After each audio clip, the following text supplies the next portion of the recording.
थोड़ी देर के लिए मैं भी हाजिर खिदमत हूँ, क्योंकि वक्त का काफी हिस्सा गुजर चुका है। आज के दिन का कुछ ही घंटा बाकी है।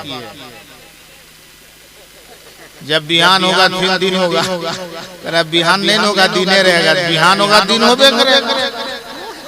एक होता कि नहीं रात नहीं होगी दिने रहेगा, तब समझ में आता है क्या करे। देखो बिहान होगा दिन नहीं होगा, ये कौन दिन है जो बिहान है दिन ना है? अजीब दिन है। अब माशाअल्लाह। हाँ अच्छा हाँ, ये अलग सी बात है। ये भी एक अच्छा पॉइंट दे रहे हैं कि जो कल होने वाला है वो अब अभी इतना जल्दी नहीं होगा, जो आज हो रहा है वो 1 साल के बाद होगा। हम बोला काहे को, वही वो मैसेज दे रहे हैं कि कल जो आने वाला है सबसे अलग थलग है, अनोखा है। मैंने कहा क्यों? इसलिए कि कल जुमा आने वाला है। बोला ना, बोला कैसे ना अनोखा है, आज जुमेरात आज जुमेरात है, कल जुमा आएगा, हफ्ते की ईद होगी, वो दिन अनोखा होगा। वो बात नहीं है मौलाना साहब, कल है हैप्पी न्यू ईयर। हमको ऐसा लगता है वो अंग्रेजी देखिए रोड में गली गली में कुछ लिखा हैप्पी न्यू ईयर, लगता है बेटा सीधे अमेरिका से यहाँ पटका ले, अंग्रेजी बोल रहा है। क्यों नहीं जा रहा? अरे अपना नाम से दस्तखत करो। बोला नाम ऐसा वैसे झंझट ना करिए, मार ठेपा लगा रहा, लेकिन बोलेगा क्या? हैप्पी न्यू ईयर, नया साल शुरू होने वाला है। अरे नया साल तो शुरू होगा जिसका होगा, हमारा नया साल तो इमाम हुसैन की याद के महीने से शुरू हो चुका है। अरे नया साल की मुबारकबादी हम देते हैं। कब जिस महीने में इमाम हुसैन ने हमारे लिए इस्लाम को बचाया है, कुरान को बचाया है, जिस महीने में इमाम हुसैन ने मान इस महीने में हम मनाते हैं। माशाअल्लाह, नारे तकबीर, नारे रिसालत, मौलाना जहांगीर ओवैसी साहब क़िबला। थोड़ी देर तकरीर सुनिएगा, सुनने के लिए तैयार हैं? माशाअल्लाह पूरा मजमा एक मरतबा दुरूद शरीफ पढ़े। अल्लाहुम्मा सल्ली अला सय्यिदिना व शफीना व हबीबिना व मौलाना मुहम्मदिन बारिक व सल्लिम सल्लल्लाहु अलैका हबीबी या रसूल अल्लाह सल्लल्लाहु तआला अलैहि वसल्लम। नकीबे अहले सुन्नत हजरत अल्लामा नकीबे हिंदुस्तान अब्दुल रहमान जामी साहब और हजरत कारी कौसर साहब, ये दो नकीब तशरीफ रखते हैं। वो कभी कभार स्टेज पर बैठते हैं, हमेशा नहीं बैठते हैं, कभी कभार वो बैठते हैं। बड़े नकीब हैं लेकिन कभी कभार बैठते हैं। वो अपना ख्याल कम करते हैं, लोगों दूसरों का ख्याल ज्यादा करते हैं। इसलिए कहते हैं कि गिरेंगे तो अकेले गिरेंगे, स्टेज पर रहेंगे कितने लेके चल जाएंगे। इसलिए वो अलग अलग बैठे हुए। ये हमारे जामी साहब, अल्लाह ताला सलामत अता फरमाए, सलामती अता फरमाए। देखिए बहुत अच्छी तकरीर अभी हुई। अल्लामा साहब जान रहे हैं, अभी एक उन्होंने ऐलान किया, लोग सुन के ताज्जुब में पड़े होंगे कि कौन है?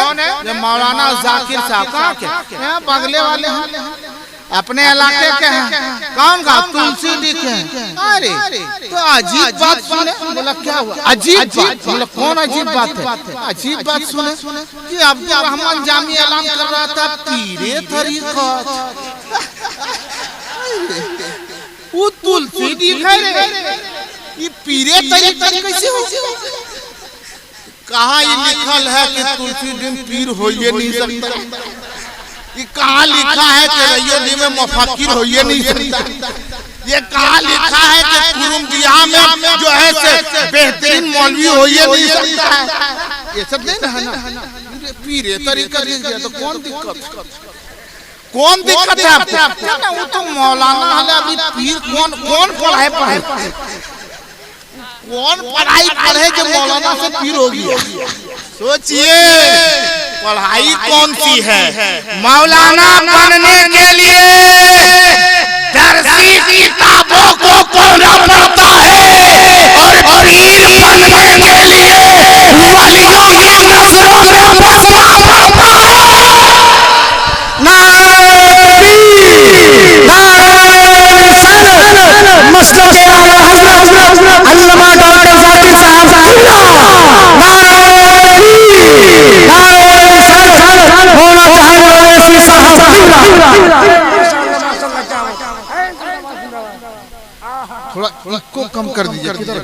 अगर आवाज साफ नहीं मिल पा रही, साफ मिल रही है आवाज?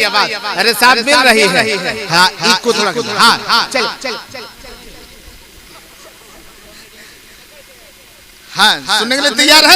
ये पीर साहब पीरे तरीक़त रहबरे शरीयत, रहबरे शरीयत तो थे, शरीयत यकीनन हमें और आपको दर्श दे रहे थे। ये पीर कैसे बने? पीरे तरीक़त हकीकत में आप देखो, अब इसको कौन पहचानेगा? हर आदमी पहचान सकता है। कोई कहता है ना कि पीर वो होता है जो पूरा गोर नार होता है, खूबसूरत होता है। कहाँ लिखा कि पीर गोरा रहे तबे पीर हो? गोरा होना जरूरी नहीं। जानते एक साहब थे, बहुत अच्छे पढ़े लिखे थे और वो गालिबन इल्म में नहव के बहुत बड़े आलिम थे। और उनकी एलिया, उनकी मोहतरमा, उनकी बीवी बहुत ही हसीनो जमील और खूबसूरत थी। जब ये घर दाखिल होते सलाम होता, कभी बीवी सलाम करती, कभी शौहर ये सलाम करते, और सलाम के बाद देखते कि मूड अच्छा है, मिजाज अच्छा है, तो ये कहते कि तू भी जन्नती मैं भी जन्नती। बीवी से क्या कहते? तू भी जन्नती मैं भी जन्नती। बीवी तो खुश हो जाती है। चलो ठीक है, रोजाना का सुबह का शाम का ये जुमला जरूर होता था, तू भी जन्नती मैं भी जन्नती। एक दिन उनका मिजाज थोड़ा उलझा हुआ था, उनकी अहलिया की। सलाम हुआ, फिर ये कहते हैं कि चलो तू भी जन्नती मैं भी जन्नती। तो जब खुश रहती थी तब तो ठीक है, आज तो उनका मिजाज बिखरा हुआ था कि बोले तू भी जन्नती मैं भी जन्नती। बोला एक के बोलिया बोलते रहिएगा, कुछ और जानते भी हैं। तू भी जन्नती मैं भी जन्नती। ये बताइए आपको कैसे मालूम है कि हम भी जन्नती हैं, तू भी जन्नती? इल्मे नौ के बहुत बड़े आलिम, बहुत बड़े बुजुर्ग कहते हैं कि तू भी जन्नती मैं भी जन्नती। ये कैसे जानते कि मैं भी जन्नती आप भी जन्नती? क्या सबूत है? तो वो कहते हैं कि मैं देख रहे हो मेरा कलर, वो तो मुझको देख लीजिए आप, और हमारे जो है सो पीर भाई को देख लीजिए, दोनों का कलर एकदम एक है।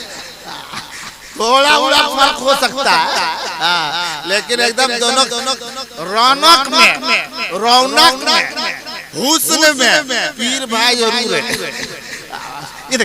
कहते हैं कि ये देख रही हो तू भी जन्नती मैं भी जन्नती। बोला कैसे? वो कहती है कैसे? बोला मुझे देख रहे हो, मेरा चेहरा सांवलापन है, हम खूबसूरत नहीं है और तू खूबसूरत है। बोला अगर सब खूबसूरत गोरे आदमी जन्नती है तो आप अपने आप को कैसे जन्नती करेंगे? बोला वो मतलब नहीं है। मैं अल्लाह का शुक्र अदा करता हूँ कि अल्लाह रब्बुल इज्जत ने मुझे ऐसी बीवी दी है जो मैं उस लायक नहीं था। क्या हुस्न है, क्या खूबसूरती है, क्या जमाल है। तू इतनी खूबसूरत है जो एक काले कलोटे को इतनी खूबसूरत बीवी दी है। रब ने तुझ जैसे बीवी मुझको दी है, इसलिए मैं खुदा का शुक्रिया अदा करते करते जन्नती हूँ। और रब ने तुझे इतना हुस्न दिया है, उसके बावजूद तुम मुझ सामने वाले की बीवी है और ये देख तू सब्र कर रही है। सब्र की बुनियाद पर तू जन्नती है। याद रख, अब बात ये हो रही थी कि पीर साहब, अभी देखे मौलवी साहब मौलवी मोहम्मद अफजल साहब की याद में आप जिक्र की महफिल सजा रहे हैं, मना रहे हैं। अब ये देखिए कि इनको मकाम कहाँ से मिलता है। इधर आप एक तसव्वुर में रखे बहुत बड़े खतीब, ये हमारे खलीफे हुजूर ओवैसे मिलत तशरीफ रखते हैं, खिलाफत मिली है। अब एक चीज और मैं बता दूं पीर की बात, अपने इलाके में कहाँ का बागलेख है, कहाँ के वो मौलवी साहब थे इमामत जो करते थे, जिनको लोग 40वां भी मनाए थे, जिनको हर साल करते, बरसी मनाते हैं, जलसा करते हैं, उनके नाम मिसाले सबाब करते हैं। आखिर वो कैसे मौलाना थे? आखिर अरे कुरुंजिहा के इमाम साहब थे, फिर भी इतना तस्करा क्यों करते हैं? कल की बारी आएगी, इतने इनको पीरे तरीकत क्यों कहते हैं? क्योंकि ये तुलसी दिखे थे। अपने इलाके में उसकी लोग अहमियत नहीं देते हैं, लेकिन याद रख लो, यकीनन मुसलमानों, अहमियत अगर घर वाले नहीं देंगे तो बाहर वाला देगा। अरे बोलिए, घर में एक बेटा है मौलाना, तो उसको कहिएगा मौलाना साहेब, तब सब दुनिया सुन के कहेगी मौलाना साहेब, और आप कहिएगा रे मौलाना, तो दूसरा खते साहेब लगाएगा, कहेगा घरे वाला साहेब डिलीट किया है रे। तो हम लोग साहेब कहीं अलग से लगाएंगे, समझ रहे हैं? एक पीर साहब थे, बहुत बड़े बुजुर्ग थे, पीर थे। सुनिए सुनिए, इधर सुनिए। एक पीर साहब थे और उनकी बुजुर्गी का चर्चा इलाके में फैला था। बहुत सारे मुरीदीन थे, दूर दूर से मुरीदीन ज़ियारत के लिए आते थे, लेकिन सब तो पीर मानते थे, उनके घर वाली उसको पीर नहीं मानती। घर वाली कहा कि हमेशा रहना साथ में, देखे इतना तुम लोग इसको पीर मानता है कि कौन पीर? अरे किसी अच्छे करामत वाले पीर से मुरीद हुई, बाकरामत पीर से मुरीद हुई है। कौन से पीर से मुरीद हुआ? एक मर्तबा एक मुरीद साहब आए मुलाकात के लिए, तो हजरत जो सुबह सवेरे कहीं जो तशरीफ ले गए थे घर में, जब उनसे आवाज लगाई गई कि बताओ हुजूर तशरीफ रखते हैं, हुजूर आपका मुरीद आया हुआ है, अंदर से निस्वानी आवाज आई थी, किसको हुजूर कह रहे हो? बोला हमारे पीर साहब। बोला तुम लोग पागल है, हम 24 घंटा रहते थे, हमको पता नहीं है कि पीर है कि कैसा होना चाहिए है? पीर है? अरे किसी और से मुरीद हो जा। मुरीद को तकलीफ हुई, दिल को ठेस पहुंची कि कैसे ये है जो हमारे पीर की बेहुरमती कर रहे हैं, आंख से आंसू टपका है और वो बिलखते हुए उधर ही को चला है जिधर उनके पीर साहब बुजुर्ग तशरीफ ले गए थे। इधर से ये रोते बिलखते जा रहा था, उधर से वो तशरीफ ला रहे थे। आए जब पूछा क्या हुआ? बोला हुजूर मेरे दिल के में मोहब्बत के शीशे को चकनाचूर कर दिया। बोला हुआ क्या? बोला हुआ हुजूर ये कि आपके बारे में मैंने पूछा कि हुजूर किधर है, तो आपके घर से एक आवाज निकली थी, आपके मोहल्ले से एक आवाज निकली, आपके आंगन से एक आवाज निकली, ये कोई पीर नहीं है, काहे तुम लोग इससे मुरीद हुए हो? कोई बढ़िया पीर से, बाकरामत पीर से मुरीद हो जाओ। मुझे मेरे दिल को ठेस पहुंची है। वो अल्लाह वाले ने पीर साहब ने सुना, बोला अच्छा तो हमें कुछ दिखाना भी पड़ेगा, कुछ हमें दिखाना भी पड़ेगा। उस मुरीद को जो है दुआएं दी, मुरीद तो चला गया। अब ये जलाल में आए, और जलाल में आए तो आसमान में ये परवाज कर गए, और उड़ते उड़ते परवाज करते अपने घर के आंगन के तरफ से गए, और उनकी अहलिया घर के आंगन में थी। अचानक निगाह उठाई तो देखते क्या है कि कोई इंसान आसमान में उड़ रहा है। बहुत खुश हुए, बोला आओ आज घर आने दो, पूछेंगे कि पीर कैसा होता है। पीर ऐसा होना चाहिए जो आसमान में उड़ जाता है। आज उसको बताते हैं। अब जो है थोड़े दूरी तक तशरीफ ले, जलाल खत्म हुआ, जमाल को सिमेटा, जमाल आया, जलाल खत्म हुआ, जमीन पे तशरीफ रखे, फिर अपने घर आ गए। आए तो देखा उनकी पूरा मुस्कुरा रही है, मुस्कुरा रही है। बोला बहुत मुस्कुरा रही है। बोला वही तो हम देख रहे हैं कि पीर कैसा होता है, आज हम देखें। बोला कहाँ देखिए? बोला आसमान पे पीर साहब उड़ रहे थे। अरे बुजुर्ग ऐसा होता है, आसमान में उड़ रहा था, क्या परवाज था। वो वली है, वो बुजुर्ग है, वो पीर है, आप पीर बने बैठे। बोला तुम सच बोल रही? बोला हाँ सच बोल रहे। बोला सच बताओ, सच में तू अपनी आंखों कि आसमान में उड़ रहा था? बोला हाँ आसमान में उड़ता, मैं अपने आंखों से देख चुकी हूँ। बोला सुनो, अगर तुम ये इस बात में सच्ची हो तो सुनो, वो कोई दूसरा नहीं था, वो हम ही उड़ रहे थे। तो बीवी कहते हो यह कि टेढ़े टेढ़े उड़ोगे, फिर भी थोड़ा नुक्स निकाल ही देते हैं। ताकि इसलिए टेढ़े टेढ़े हुए थे। अब याद रखिए मुसलमानों, वली की शनाख्त, अरे वली को पीर पहचानेगा, मौलवी को मौलवी पहचानेगा, आलिम को आलिम पहचानेगा, ईमान वाले को ईमान वाला पहचानता है।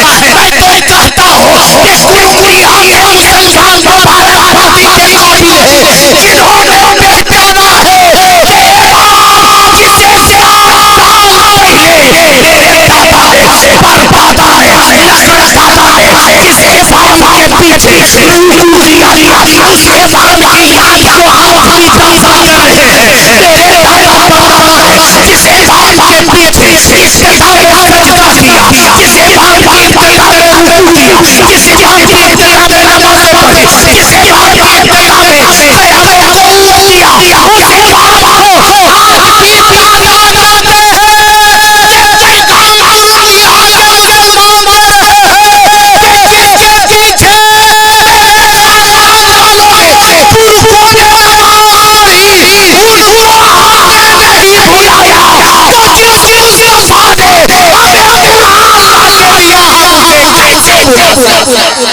हम उनको क्यों कर फरामोश कर सकते हैं? हे मुसलमानों, याद रखो, मैं कह रहा था कि वली रा वली में शनासात। अब एक चीज को देखिए, सुभान अल्लाह सुभान अल्लाह। एक आदमी था जो थोड़ा सा ये चीजवा बचा के रखा था, बाकिया सब तो खत्म हो गया था। चलिए अल्लाह फजल फरमाए हमारे मुख्तार भाई को। अब मैं कह रहा हूँ, देखिए सुनिए, एक मुरीद साहब थे और वो थोड़ा मसखरा मुरीद थे। पीर साहब के पास पहुँचे और पहुँचने के बाद में बोला, हुजूर हम ये कैसे जाने कि पीर कौन अच्छा हो, कौन पीर अच्छा होता, हम कैसे जाने? तो उस पीर साहब ने अपनी अंगुश्तरी को, अपनी अंगूठी मुबारक को उसके दे दिया और कहा, जा उसको बेच दो, दाम लगाओ, कीमत लगाओ, लेकिन उसे कीमत जो वो बताए सुन करके फिर आके मुझसे इजाजत ले लेना, फिर उसको देना। बोला ठीक है। उसके बाद में हमारी चच्ची के हाथ से ले लीजिए और चच्ची को भेज दीजिए। अल्लाह ताला इनकी उम्र में बरकतें अता फरमाए और मौला इन्हें भी और इनके आलो औलाद को सिरात मुस्तकीम पे चलने की तौफीक अता फरमाए। अब एक चीज और सुनिए, हमें कह रहा था कि बोला इस अंगूठी को ले जाओ, ले जा करके इसे बाजार में कीमत देखो कितनी है, जो वो कीमत दे बेचना, लेकिन जो कीमत बताए वो चीज मुझे बता देना कितनी कीमत है, मैं इजाजत दूं तो देना। बोला ठीक है। ले गया तो अंगूठी को लेके कहाँ गया? भटियारे के पास। भटियारा पूछते हैं? अरे बोले अरे खाना ना पकाते हैं, चूल्हा जलाते हैं। हाँ, भटियारे के पास गया और जाने के बाद में जो जैसे उसको आम फाम लफ्जों में लोहार के पास, किसके पास गया? लोहार के पास गया और जाने के बाद में कहा कि ये अंगूठी हम बेच रहे हैं, इसको लीजिएगा। बोला हाँ ले लेंगे। बोला कितनी कीमत दीजिएगा?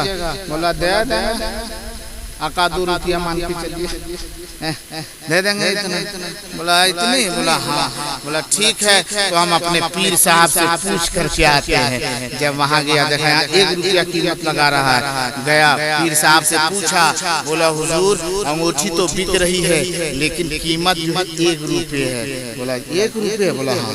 बोला फिर इसे लेके जाओ, किसी और से पता करो। अब वो आदमी उसे लेकर के कहाँ गया? जौहरी के पास। जौहरी पूछते हैं? सोनार के पास। चलो सोनार के पास लेके गया, जौहरी के पास गया और उसे कहा कि ये अंगूठी बेच रहे हैं, इसे आप खरीदोगे? जौहरी ने पूछा तेरी इसकी कीमत क्या है? बोला मैं क्या बताऊं, आप ही बता दो, इसकी कीमत क्या लगाएंगे? उन्होंने कहा यहाँ 1 रुपये से भी कम लग रहा है और वहाँ उन्होंने कहा 10 दिरहम लग जाएगा, 10 रुपये इसकी कीमत हो जाएगी। इतनी कीमत है। वो वापिस आया, बोला ठीक है दूंगा, लेकिन पहले अपने पीर साहब से पूछ लेता हूँ। फिर आया पूछने के लिए, बोला हुजूर वहाँ पे इनकी कीमत इतनी लगी है। उन्होंने कहा अब तुमको समझ में आया, अब तुमको समझ में आया, ये अंगूठी एक है, किसी के पास 1 रुपये कीमत है, किसी के पास 10 रुपये कीमत है, किसी के पास 1000 इसकी कीमत लगी, किसी ने इसे 1 लाख रुपए कीमत लगा दी। तुम इसका फर्क समझे? बोला हुजूर मैंने समझा नहीं। अरे वो भी आंख वाला था, ये भी आंख वाला था, वो भी पैर वाला है, ये भी पैर वाला, वो भी खाने पीने वाला इंसान, ये भी खाने पीने वाला इंसान, वो भी सोता जागता था, ये भी सोता जागता था, वो भी इंसान था, ये भी इंसान था। हमें कुछ समझ में नहीं आया, एक ने कम कीमत क्यों लगाई, दूसरे ने ज्यादा कीमत क्यों लगा दी? तो उस अल्लाह वाले ने जवाब दिया कि ये चांदी है, चांदी, और ये चांदी की कीमत तुम्हारी ही लगा सकता है, इसे लोहार लोगों को पता नहीं होगा। किसे है कोई अकल नहीं है, बिल्कुल आ रही है, और ऐसे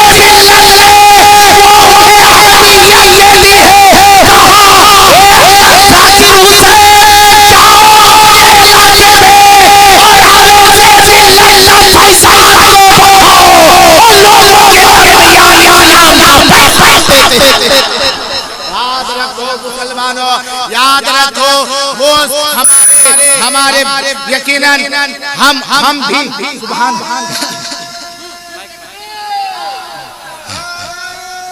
रिसालत मसलके आला हज़रत फैज़ान अवैसे मिल्लत, फैज़ान अवैसे मिल्लत, नारे तकबीर। अल्लाह वाले सब देखते हैं, नजरों से पहचान लेते हैं कौन कैसा है, किस कैटेगरी का है, किधर जा रहा है, किधर से उसको वापस लाना है। अल्लाह वाले की नजर में सब है, अल्लाह वाले देख के उसे पहचान लेते हैं। आप कहेंगे मौलाना साहब ये तो बात समझ में नहीं आती, वो कैसे पहचान लेते हैं? एक बात मैं बता दूं, 2 मिनट और सुनिएगा, 2-3 मिनट। अरे सुनने के लिए तैयार है? माशाअल्लाह माशाअल्लाह। ये देखिए बिलग्राम शरीफ वो छोटी मोटी बारगाह नहीं है, बहुत बड़ी बारगाह है। उस बारगाह में आप जाओगे, मैंने तो देखा भी है, आप तो सुन रहे हैं ना, मैंने उस अल्लाह वाले को देखा है। देखा ही सिर्फ नहीं है, यकीनन हमारी ये खुशकिस्मती है कि मैंने 2 साल उनकी आगोश में रह करके इल्म भी मैंने हासिल किया है। ये दादिया मैंने उन्हीं की बारगाह में मुकम्मल किताबें ऊला की मुकम्मल किताबें हुजूर की जुबाने मुबारक से सुन सुन के मैंने याद किया, उनसे मैंने दर्स लिया है, जिनके हुजरे में रह के मैंने काफी खिदमत की। आज वो बारगाह बहुत मुअज़्ज़म बारगाह है, जिस बारगाह में हजरत अहमद हजरत अब्दुल रहमान जामी साहब की हाजिरी हुई। बहुत फैज़ मिला है। एक लोगों बुजुर्गों से मुंसलिक हो जाओ, अल्लाह वालों से मुंसलिक हो जाओ, अल्लाह वालों से रिश्ता जोड़ लो, अल्लाह वालों की बारगाह में हाजिरी दे दो, इंशाअल्लाह रहमान हमारी आपकी दुनिया भी और आखिरत भी संवरती हुई नजर आएगी। अल्लाह वाले देखते कैसे, एक बात और मैं बताऊं, अल्लाह वाले देख के पहचान लेते हैं। सैयदना गौसे आजम का नाम आपने सुना है? अरे बोले भाई सुने हैं, गौसे आजम का नाम सुने हैं? पीरे पीरा मीरे मीरा सैयदना शेख अब्दुल कादिर जिलानी, हुजूर सैयदना गौसे आजम गौसे समदानी रज़ियल्लाहु ताला की बारगाह में एक मस्खरा आदमी पहुंचा। उस वक्त क्या कहता, गौर से सुने भैया, सुन रहे हैं, सुन रहे हैं? पूरा मजमा एक बार तो हाथों को लहरा के बोले या रसूल अल्लाह, और जोर से बोलो सुभान अल्लाह, और जोर से बोलो माशाअल्लाह, सुभान अल्लाह सुभान अल्लाह। हाँ ये देखिए, अब जो है सो 2-3 मिनट और आप हजरात बर्दाश्त कर लीजिए, क्योंकि वक्त का काफी हिस्सा गुजर रहा है। हाँ, हजरत सैयदना गौसे आज़म रज़ी अल्लाह ताला का नाम आपने सुना। एक मस्खरा असद पूछा, बोला हुजूर हम आपसे मुरीद होना चाहते हैं, बस आखिरी बात, आपसे हम मुरीद होना चाहते हैं। सैयदना गौसे पाक रज़ी अल्लाह ताला ने फरमाया कि मुरीद तो हो जाना है, हो जाओ, देरी किस बात की। बोला हुजूर मुरीद तो हो जाएंगे, लेकिन हमारी एक शर्त है, अगर हमारी बात मान ली जाए तो हम मुरीद हो जाते। सैयदना गौसे पाक ने फरमाया बताओ तुम्हारी क्या शर्त है। सुनिए क्या शर्त है। बोला मेरी शर्त यह है हुजूर मुरीद तो हो जाएंगे, लेकिन दो काम हम करते हैं, दो काम करते हैं, वो दोनों काम की हमें इजाजत मिल जाए। या कौन कौन से काम। बोला पहला ये कि हम नमाज नहीं पढ़ते हैं, इजाजत दे दीजिए हमको नमाज नहीं पढ़नी पड़ेगी। नुक्ते की बात, आज भी अगर हमको कोई मुरीद करे और उससे हम कहें कि हुजूर हम मुरीद तो हो जाएंगे लेकिन नमाज नहीं पढ़ेंगे, तो आजकल ऐसे भी पीर हैं जो कहते हैं कोई जरूरत नहीं है, खाली तुम मुरीद हो जाओ ना, नमाज सब छुट्टी है, हम सब देख लेंगे। अरे कौन सी देख लेगा, अरे हम फौजदारी कर लेंगे। अजीब बात है, कहते कि नो कोई जरूरत नहीं, नमाज का टेंशन है, खाली तुम मुरीद हो जाओ ना, हाशर में हम देख लेंगे। लगता है अगर क्या वाला जमीन वहां धारण है। अजीब बात है, सोचो गौसे आज़म ने कहा क्या बोल रहे, बोला हुजूर मुरीद तो हो जाएंगे लेकिन शर्त है कि हम नमाज नहीं पढ़ेंगे, इजाजत दे दीजिए। गौसे पाक थोड़ी देर चुप रहे, मुस्कुराते हैं, फिर फरमाते हैं अच्छा ये बता फिर और तेरी दूसरी बात क्या है। बोला हुजूर दूसरी बात ये है कि हम जो है चोरी उरी करते हैं, उसकी भी इजाजत दे दीजिए कि रात में जाके इंतजाम घर का कर। गौसे पाक है आम किसी मौलवी का नाम नहीं है, गौसे पाक किसी आम पाम पीर का नाम नहीं है, गौसे पाक गौसे आज़म फरमाते हैं। चलो जवाब को सुनो, गौसे आज़म ने फरमाया चलो अच्छा ठीक है, तुम्हारी दो बात अगर मान ली जाए मुरीद हो जाओगे। बोला हाँ मुरीद हो जाएंगे। बोला मेरी एक बात माननी पड़ेगी। बोला हुजूर जब हमारी दो बात मानिएगा तो एक बात हमको मानने में कौन दिक्कत है। बोला ठीक है, तो अगर मेरी एक बात मानोगे तो तैयार हो जाओ। बोला क्या है। बोला ठीक है दोनों बात तेरी मान लिया, तुम एक काम कर सकते हो, जब जब नमाज का टाइम हो जाए तब तब तुम आजान दे देना। ये जरूरी नहीं कि मस्जिदे में देना, खेत में टाइम हो जाए वहीं आजान दे देना, खलियान में वक्त हो जाए वहीं आजान दे देना, कमरे में वक्त हो जाए बस आजान दे देना टाइम पर। बोला हुजूर ये तो आसान है, कहा नहीं तो आजान दे देंगे। अब मुरीद हो क्या गया, घर में लेटा था, देखा कि वक्त हो गया, उठा बस शुरू हो गया अपने घरे में अल्लाहु अकबर अल्लाहु अकबर। बीवी बहुत खुश हो गई कि चल कम से कम अब तो गुनाह का काम छोड़ा है, जब आजान देने लगा है तब नमाज भी पढ़ेगा। लेकिन क्या पता था आजान दिया और बीवी बोली शर्म नहीं आती, आजान दिए तो नमाज क्यों नहीं पढ़ते, उठिए नमाज पढ़िए। बोला तुम ज्यादा जानती हो कि गौसे पाक ज्यादा जानते हैं, हम वहीं से इजाजत दे दिए। बोला ये गलत है, नमाज पढ़िए। बोला चुप रहो।